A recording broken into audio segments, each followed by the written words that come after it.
अब आते हैं मोहम्मद बिन सलमान पर, जहां इन्हें इस्लाम का दुश्मन बताया जा रहा है। इसके अलावा जो सऊदी अरब नाच गाने, बेहयाई, बेशर्मी से एक लंबे टाइम तक दूर रहा, वो MBS के आने के बाद बदल सा गया है। आज सऊदी में music concert, night club, cinema सब कुछ आम हो गया। अब पूरी रात बिल्कुल यूरोपियन कल्चर की तरह सऊदी में लड़की और लड़के बगैर किसी रोक टोक के डांस कर सकते हैं। Hello guys, welcome back to another video. तो कैसे आप सब लोग, होप आप सब ठीक होंगे। तो गाइस आज का हमारा रिएक्शन है the shocking reality of MBS Islam. MBS Mohammed bin Salman, इस नाम को तो आप सभी जानते होंगे।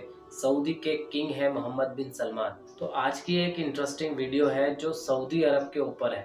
तो एक मैकराज भाई हैं, तो इन्होंने ये वीडियो अपने मेन चैनल पे डाली है, तो उस पर ही आज हम रिएक्शन करने वाले हैं।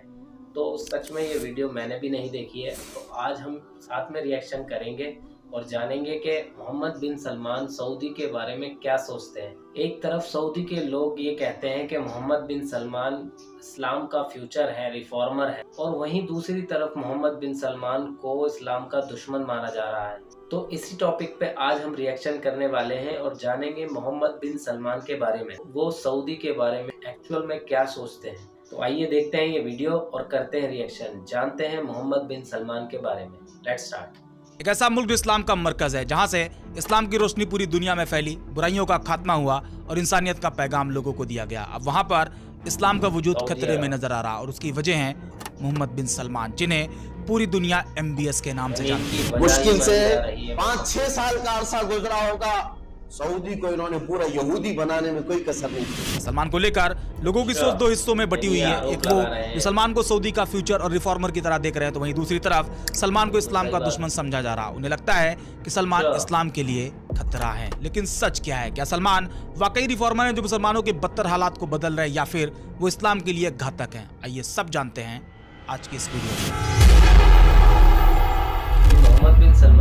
मोहम्मद बिन सलमान को लेकर पैदा हुई इस मेंटेलिटी को पहले हम दो पार्ट में डिवाइड करते हैं। पहला, जिसमें हम देखेंगे सलमान का सऊदी को लेकर प्लान क्या है, और दूसरा, सलमान का इस्लाम को लेकर, इस्लामिक वैल्यूज को लेकर क्या प्लान चल रहा है। मोहम्मद बिन सलमान जो सऊदी को आने वाले दिनों में हाईटेक, फ्यूचरिस्टिक और अट्रैक्टिव बनाने के लिए लगातार काम कर रहे हैं, और उनका एक प्लान चल रहा है जिसे नाम दिया गया है सऊदी विजन 2030। एक ऐसा प्लान जो सऊदी को एक मॉडर्न नेशन बनाने के लिए लगातार काम कर रहा है। हालांकि सऊदी अरेबिया एक ऐसी कंट्री है जहां हिस्ट्री हर तरफ बिखरी हुई है। यहाँ की मस्जिदें, फोर्ट, आर्कियोलॉजिकल साइट्स सदियों पुराने हैं। सऊदी अरेबिया में total 7 UNESCO listed heritage sites है, और इसे लेकर मोहम्मद बिन सलमान का प्लान है कि 2030 तक ये नंबर 7 से बढ़ाकर 8 किया जाए। और ऐसा इसलिए ताकि सऊदी की इकोनॉमी जो बेसिकली तेल पर डिपेंडेंट है, उसकी डिपेंडेंसी तेल से कम करी जा सके। 2023 में सऊदी अरेबिया ने 106 मिलियन विजिटर्स को अपनी तरफ अट्रैक्ट किया, जिसमें 27.4 मिलियन इंटरनेशनल टूरिस्ट थे। सऊदी अपने यूनेस्को साइट्स को अपग्रेड करके ज्यादा से ज्यादा टूरिस्ट अट्रैक्ट करना चाहता है, और जाहिर सी बात है जब कोई टूरिस्ट सऊदी घूमने जाएगा तो वो न सिर्फ सऊदी की हिस्ट्री से इंप्रेस्ड होगा, बल्कि उसकी इकोनॉमी को भी सपोर्ट करेगा। इसके अलावा मोहम्मद बिन सलमान का एक और बड़ा प्रोजेक्ट, एक और बड़ा विजन, जिस पर पूरी दुनिया की निगाहें टिकी हुई हैं। सऊदी अरेबिया के सुनहरे रेगिस्तान और रेड सी के बीच एक ऐसा शहर बनाया जा रहा है जिसकी चकाचौंध लोगों को खूब अट्रैक्ट करने वाली है, जिसका नाम है न्यूम सिटी। ये कोई नॉर्मल सिटी नहीं है कि बस बिल्डिंग बन गई, रोड अच्छी हो गई, लोगों के जरूरत के सामान मिलने लगे और बन गया शहर। ऐसा बिल्कुल नहीं है। सऊदी का यह शहर एक फ्यूचर सिटी होने वाला है जहां सब कुछ हाईटेक होगा। यह सिटी पूरी तरह से रिन्यूएबल एनर्जी पर चलेगी, जहां सोलर सिस्टम, विंड पावर का यूज किया जाएगा, flying taxis, robots, AI driven system होंगे जो यहां पर रहने वाले लोगों की जिंदगी को आसान बनाएंगे। और ये शहर मोहम्मद बिन सलमान के विजन 2030 का एक इंपॉर्टेंट पार्ट है। उनका सपना है कि न्यूम सिर्फ एक सिटी ना बने बल्कि एक ग्लोबल हब बन जाए। इनोवेशन, सस्टेनेबिलिटी एंड टेक्नोलॉजी का यह शहर जो सऊदी अरेबिया को ऑयल से आगे ले जाए और सऊदी के लिए एक स्ट्रॉन्ग डाइवर्सिफाइड इकोनॉमी का सोर्स बन जाए। अब सोचें कि इस न्यूम सिटी में वो सब कुछ होगा जिसे दुनिया ने कभी नहीं देखा। फॉर एग्जांपल वर्टिकल फार्मिंग, जहां फसल जमीन पर नहीं बल्कि ऊपर होगी। AI हेल्थ केयर, जहां रोबोट पेशेंट की देखभाल करेंगे। हालांकि आप इसे मोहम्मद बिन सलमान का सिर्फ सपना ना समझे, बल्कि ये आज की रियलिटी है जो कि बनाई जा रही। इस पे काम चल रहा। आने वाले टाइम में ये शहर सऊदी के फ्यूचर को सिक्योर करेगा, लाखों नई जॉब्स क्रिएट होगी, एंड मोस्ट इंपॉर्टेंट, सऊदी की इकोनॉमी की डिपेंडेंसी ऑयल से कम होकर अलग अलग सेक्टर्स में बढ़ जाएगी। इसके अलावा आप सऊदी की कैसी रात इमेजिन करो जब सऊदी का आसमान शानदार लाइट्स एंड फायरवर्क्स से जगमगा उठे, स्टेडियम में लाखों फैंस चीयर अप करें, ग्लोबल सुपरस्टार अपने परफॉर्मेंस से वहां के लोगों को एंटरटेन करें। सऊदी के केस में ये सब सोच के लगता है कि नहीं, सऊदी में कहां ये सब होगा। लेकिन आज ये सऊदी अरेबिया की न्यू रियलिटी है। सऊदी का फार्मूला 1 ग्रैंड प्रिक्स हर साल जद्दा में ये इवेंट कुछ इसी तरह धूम मचाता है। दुनिया की सबसे तेज F1 ट्रैक पर 300 किलोमीटर की स्पीड से कारें दौड़ती हैं। लोगों की गूंजती आवाज इस इवेंट को सुपर इवेंट बना देती है। हालांकि अब ये सिर्फ एक कार रेसिंग नहीं है बल्कि सऊदी के लिए एक फेस्टिवल बन चुका है। और जैसा कि अभी बताया था कि मोहम्मद बिन सलमान का विजन जिसमें सऊदी की इकोनॉमी सिर्फ ऑयल पर डिपेंड ना रहे बल्कि सऊदी एक वाइब्रेंट सोसाइटी बन जाए, इस सपने के लिए ऐसे इवेंट न सिर्फ यूथ को इंस्पायर कर रहे हैं बल्कि सऊदी इकोनॉमी को भी बूस्ट मिल रहा है। दुनिया के कोने कोने से टूरिस्ट सऊदी की तरफ मूव कर रहे हैं। अब इतना सब देखने के बाद एक साइड से ऐसे लगेगा कि मोहम्मद बिन सलमान तो सऊदी के लिए किसी महानायक की तरह हैं। सलमान सऊदी के फ्यूचर को संवार रहे हैं। सलमान तो ग्लोबली सऊदी को मॉडर्न और हाईटेक बना रहे हैं। आज सऊदी में music concert, cinema hall, western lifestyle को धड़ल्ले से प्रमोट किया जा रहा है। लेकिन ये सिर्फ सिक्के का एक पहलू है, जबकि इसका दूसरा पहलू आपको हैरान करने वाला है। मैंने एक पोल किया सिर्फ ये जानने के लिए कि लोग मोहम्मद बिन सलमान को लेकर क्या सोचते हैं, जिसमें 86% लोगों ने कहा कि सलमान इस्लाम के दुश्मन है। अगर इस नंबर को थोड़ा सा और ब्रॉड कर दे और 50-50 माने तब भी ये कोई छोटी बात नहीं है। लोगों का ये मानना कि मोहम्मद बिन सलमान इस्लाम के दुश्मन है, इस्लाम के बेसिक प्रिंसिपल को खत्म करने का काम कर रहे हैं। सऊदी अरब जैसे पाक शहर जहां से पूरी दुनिया में इस्लाम फैला, अब वहां पर वो हराम एक्टिविटी शुरू कर रहे हैं।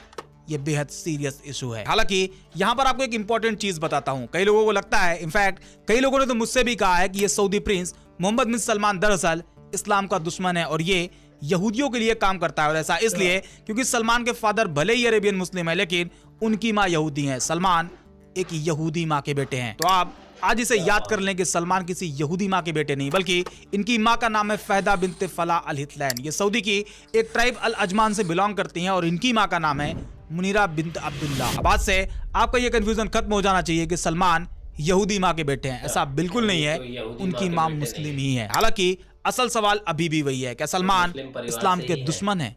आइए अब इसे समझते हैं। सऊदी अरेबिया एक ऐसा मुल्क जहां ग्रैंड मॉस्को है, इस्लाम का गहरा असर है, लोग अपने इस्लामिक ट्रेडिशन को अहमियत देते हैं और पूरी दुनिया के मुसलमान इस उम्मीद में होते हैं कि सऊदी अरेबिया में कोई भी गैर इस्लामिक प्रैक्टिस नहीं होनी चाहिए। लेकिन पिछले कुछ टाइम से मुसलमान सऊदी में बदलते माहौल को लेकर सवाल खड़े कर रहे हैं, खास करके मोहम्मद बिन सलमान की पॉलिसी को लेकर। इस पे हम वापस से आएंगे, लेकिन उससे पहले थोड़ी सी हिस्ट्री देख लेते हैं। साल 1977 सऊदी अरब के लिए एक ऐसा साल इसने इस देश की दिशा और दशा दोनों बदल दी। ये साल सऊदी के लिए हर एक एंगल से बेहद ही इंपॉर्टेंट था। इसी साल ईरान में इस्लामिक रिवॉल्यूशन हुआ और वहां पर इस्लामिक कानून लागू किया गया। लेकिन सऊदी अरब के लिए यह साल और भी बड़े झटके लेकर आया। मक्का की ग्रैंड मॉस्क्यू पर एक बगावत हुई जहां जुहमान अल उतैबी नाम के एक बद्दू ने 500 लोगों के साथ मिलकर मस्जिद पर कब्जा कर लिया और अपने बहनोई मोहम्मद अल कहतानी को इमाम मेहदी डिक्लेयर कर दिया। यह इंसिडेंट सऊदी अरब के लिए एक बहुत बड़ा झटका था क्योंकि यह सीधे तौर पर सऊदी रॉयल फैमिली और उनके रिलीजियस विंग के लिए डायरेक्ट चुनौती थी। हालांकि बाद में मक्का मस्जिद को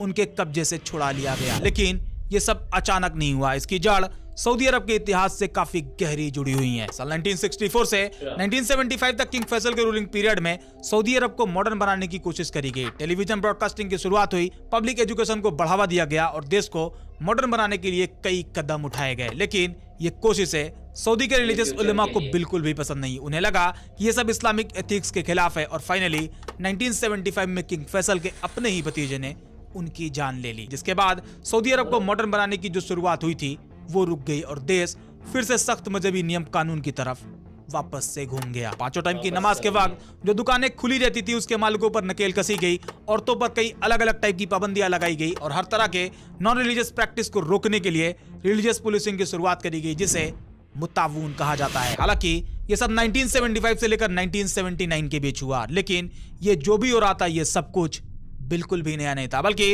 इसका कनेक्शन 200 साल पहले एक पैक्ट, एक समझौते से जुड़ा हुआ था। साल 1744 में सऊदी अरब के नज्द रीजन में एक इस्लामिक स्कॉलर मोहम्मद इब्न अब्दुल वहाब ने इस्लाम को लेकर एक नया नजरिया पेश किया। उन्होंने मुसलमानों को कुरान और हदीस की तरफ वापस लौटने का पैगाम दिया। उन्होंने नए रिलीजियस प्रैक्टिस, जिसे बिदअत कहा जाता है, मतलब वो चीज जो प्रॉफिट के टाइम पर नहीं हुआ करती थी लेकिन बाद में शुरू हुई, इसे पूरी तरह से रिजेक्ट कर दिया और सूफी कल्चर को खत्म करने की वकालत करने लगे। उनका मानना था कि सूफी कल्चर इस्लाम और कुरान पर बेस्ड नहीं। उन्होंने मुसलमानों को काफिर कहा जो उनके हिसाब से गैर इस्लामिक प्रैक्टिस फॉलो कर रहे थे। हालांकि मैं यहाँ पर किसी फिरके को प्रमोट नहीं कर रहा। इब्न अब्दुल वहाब को लेकर अलग अलग लोगों का अलग अलग मानना है, वो एक अलग टॉपिक है, लेकिन अब्दुल वहाब का इस्लाम को लेकर उनका नजरिया और उनके बढ़ते इन्फ्लुएंस ने अब्दुल वहाब को सऊद रॉयल फैमिली के करीब ले आया। दरअसल हुआ ये कि साल 1744 में मोहम्मद इब्ने सऊद अल्दरिया नाम के एक छोटे से इलाके पर राज किया करते थे और उस टाइम सऊदी अरब नाम का कोई देश एग्जिस्ट ही नहीं करता था। अल्दरिया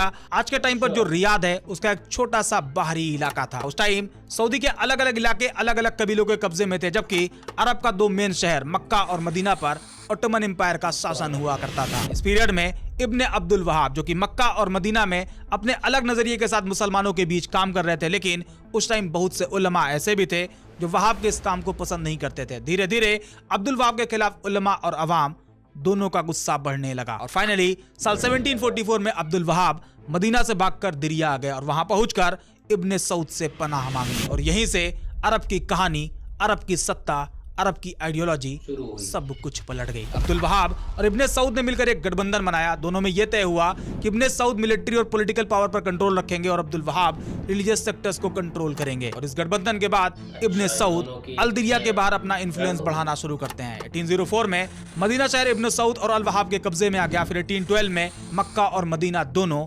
वहाबिज्म के कंट्रोल में आ गया। यहाँ पर सारा खेल सत्ता और आइडियोलॉजी का चल रहा था। जहां एक तरफ सऊद फैमिली अपनी पावर बढ़ा रही थी तो वहीं दूसरी तरफ अब्दुल वहाब इस्लाम को लेकर अपनी आइडियोलॉजी का प्रचार कर रहे थे। सत्ता और धर्म का यह गठबंधन तेजी से दिन ब दिन बढ़ता ही जा रहा था। लेकिन 1818 में फिर से कहानी बदलती है और एक बार फिर ऑटोमन एम्पायर मजबूत होता है और वहाबिज्म कॉन्सेप्ट को एक बड़ा झटका मिलता है। सऊदी फैमिली और अब्दुल वहाब एक बार फिर बैकफुट पर पहुंच जाते हैं, बट इन्होंने हार नहीं मानी और फिर से ताकत बढ़ाना शुरू किया और फाइनली ऑटोमन एम्पायर के खत्म होने के बाद 1932 में सऊद के बेटे अब्दुल अजीज ने अपने पिता इब्ने सऊद के नाम पर अरब का नाम रखा सऊदी अरब। लेकिन सऊद फैमिली और वहाब का गठबंधन यूं ही चलता रहा। फैमिली सत्ता पर और वहाब मजहब पर अपनी पकड़ रखेंगे, यह गठबंधन यूं ही बना रहता है। और अभी जो पहले आपको बताया था कि किंग फैसल ने मॉडर्न सऊदी बनाने की तरफ कदम आगे बढ़ाया तो उनके प्लान का विरोध हुआ और फाइनली उनका कत्ल तक हो गया। दरअसल वो अब्दुल वहाब वाले सेक्शन यानी रिलीजन के मामले में इंटरफेयर कर रहे थे, जबकि समझौता यह था कि धर्म से सऊद फैमिली का कोई लेना देना नहीं होगा। यहाँ पर एक चीज क्लैरिफाई कर दूं कि मैं जहां भी अब्दुल वहाब के कॉन्टेक्स्ट में धर्म या रिलीजन वर्ड यूज कर रहा उसका मतलब वहाबिज्म से है। अब जो लोग इसे इस्लाम का हिस्सा मानते हैं वो अपने हिसाब से समझ लें और जो लोग इसे इस्लाम का हिस्सा नहीं मानते वो अपने हिसाब से समझ ले। ये फिरके का अपना अलग ही बवाल है। टॉपिक पर वापस आते हैं। यहाँ तक आप इतना तो समझ गए होंगे कि सऊदी अरब में सत्ता और रिलीजन को दो पार्ट में बांटा गया। दोनों पार्ट को दो अलग अलग लोगों के कंट्रोल में दिया गया और उनका ये समझौता आज भी कायम है। क्योंकि अब्दुल वहाब की आइडियोलॉजी को फॉलो करने वाले सिर्फ सऊदी में ही नहीं है बल्कि आज की डेट में पूरी दुनिया में आइडियोलॉजी पूरी तरीके से फैल चुकी है। बल्कि इस्लामिक लैंग्वेज में अगर कहें तो ये फिरका पूरी दुनिया में फैल चुका है। अब आते हैं मोहम्मद बिन सलमान पर, जहां इन्हें इस्लाम का दुश्मन बताया जा रहा। दरअसल जब से मोहम्मद बिन सलमान सऊदी अरब की सत्ता में आए हैं तब से एक के बाद एक ऐसे फैसले लिए गए जो इस्लाम के हिसाब से बिल्कुल ही गलत थे। जैसे सऊदी के जो स्ट्रिक्ट इस्लामिक लॉज थे उसमें ढिलाई शुरू हुई। फॉर एग्जांपल किंग फैसल के टाइम पर 5 वक्त की नमाज के लिए दुकानें बंद करके नमाज पढ़ना जरूरी था, लेकिन अब ये बदल चुका है। अब आपकी मर्जी है दुकान बंद करना है या नहीं करना है, नमाज पढ़ना है या नहीं पढ़ना है, ये हर इंसान का अपना फैसला होगा। इसके अलावा सऊदी में जो रिलीजियस पुलिसिंग शुरू करी गई थी उसके पावर को कम कर दिया गया। अब वो किसी को अरेस्ट नहीं कर सकते और ना ही किसी को पनिश कर सकते हैं। इसके अलावा जो सऊदी अरब नाच गाने, बेहयाई, बेशर्मी से एक लंबे टाइम तक दूर रहा, लोग सऊदी को इस्लामिक होली लैंड की तरह देख रहे थे, वो MBS के आने के बाद बदल सा गया है। आज सऊदी में music concert, night club, cinema सब कुछ आम हो गया। अब पूरी रात बिल्कुल यूरोपियन कल्चर की तरह सऊदी में लड़की और लड़के बगैर किसी रोक टोक के डांस कर सकते हैं। मतलब धीरे धीरे वो सारी चीज शुरू हुई जिसे इस्लाम में इर्रिलेवेंट माना जाता है। लेकिन मोहम्मद बिन सलमान की ये सभी फैसले सिर्फ इस्लाम के ही खिलाफ नहीं है, बल्कि ये अब्दुल वहाब और इब्ने सऊद के उस समझौते के भी खिलाफ है जहां रिलीजियस अथॉरिटी अब्दुल वहाब के कंट्रोल में दी गई थी। मतलब मोहम्मद बिन सलमान का रिलीजन को लेकर एक के बाद एक बदलाव इब्ने अब्दुल वहाब की उस रिलीजियस अथॉरिटी को पूरी तरह से खत्म करना है। सलमान एक प्लान के तहत ये सारे फैसले कर रहे हैं कि जब सत्ता हमारी है, पावर हमारा है, तो रिलीजन के नाम पर तुम कौन होते हो भाई? फैसला लेने वाले वो भी हम ही लेंगे। फॉर एग्जाम्पल वहाबिज्म के उलमा का कहना था कि औरतों को ड्राइव नहीं करना चाहिए, तो MBS ने कहा कि करेंगी। वहाबिज्म के उलमा ने कहा कि सऊदी में सिनेमा नहीं रहेगा, तो सलमान ने कहा खुलेगा। वहाबिज्म के उलमा ने कहा कि सऊदी में कोई नाइट क्लब नहीं होगा, तो सलमान ने कहा कि होगा। इसके अलावा सऊदी अरब के एजुकेशन सिस्टम से अब्दुल वहाब के चैप्टर को हटा दिया गया। सऊदी ने यह अनाउंस कर दिया कि पूरी दुनिया में जो वहाबिज्म की मस्जिदें और मदरसे हैं वो अब उन्हें फंड ही नहीं देगा। यहाँ आप इतना समझ लें कि आपकी नजर में मोहम्मद बिन सलमान रिलीजन को लेकर जो फैसले ले रहे हैं वो बिल्कुल इस्लाम के खिलाफ है। आज मोहम्मद बिन सलमान वही कर रहे हैं जो एक टाइम पर दुबई कर चुका है। बस दुबई के केस में इस्लाम को बाईपास करके मॉडर्न दुबई बनाने पर काम हुआ, जबकि सऊदी के केस में वहाबिज्म को साइड करके मॉडर्न सऊदी बनाने का काम हो रहा है। इसके अलावा मुस्लिम के दो इंपॉर्टेंट प्लेस मक्का और मदीना को वेस्टर्न स्टाइल में कमाई का अड्डा बनाने के लिए लगातार बदलाव किए जा रहे हैं। इस पे एक अलग से डिटेल वीडियो जल्द लेकर आऊंगा, जिसमें आपको बताऊंगा कि कैसे हजरत अबू बकर के घर को तोड़कर वहां हिल्टन होटल बना दिया गया, हजरत खदीजा के घर को डिमोलिश करके पब्लिक टॉयलेट बनाया गया है। ओवरऑल सच यही है कि मोहम्मद बिन सलमान इस्लाम के बेसिक एथिक्स को बाईपास करके एक के बाद एक फैसले ले रहे हैं। अब इसके पीछे उनका माइंडसेट इस्लाम को नुकसान पहुंचाना है या फिर वहाबिज्म को, ये तो वही बेहतर जान सकते हैं। हालांकि तरबूज चाकू पे गिरे या तरबूज चाकू पे कटना तरबूज को ही है। फैसला आपको करना है कि मोहम्मद बिन सलमान इस्लाम के दुश्मन है या फिर वहाबिज्म के। ये फैसला अब आप खुद करें। तो देखा गाइस किस तरह से मोहम्मद बिन सलमान जो है वो सऊदी में एक अलग ही सोच लेके चल रहे हैं, जिसमें पहले सऊदी में जो होता था वो सिर्फ इस्लाम की बातें और इस्लाम के लिए ही सऊदी जाना जाता था। तो आज ऐसा बिल्कुल भी नहीं है।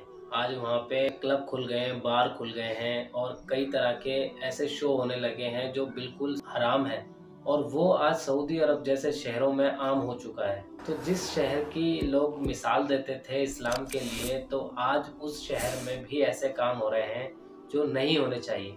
तो इसीलिए मोहम्मद बिन सलमान को एक तरफ रिफॉर्मर की तरह समझा जाता है और दूसरी तरफ इस्लाम का दुश्मन माना जा रहा है। तो ये मानने वाले के ऊपर है वो किस तरह से उसे मान रहे हैं, कि वो दुश्मन मान रहे हैं मोहम्मद बिन सलमान को या अपना रिफॉर्मर। तो ये एक बहुत अच्छी इंटरेस्टिंग वीडियो थी सऊदी अरब के ऊपर, जिसमें काफ़ी कुछ अच्छा समझाया है। तो इस वीडियो के टॉपिक पे आपकी क्या राय है कमेंट बॉक्स में ज़रूर बताइएगा। आई होप आपको मेरे रिएक्शन के साथ साथ ये सब फैक्ट्स भी समझ आए होंगे। उम्मीद करते हैं आपको आज की वीडियो पसंद आई होगी। बाकी वीडियो को like, comment, share and subscribe ज़रूर करें।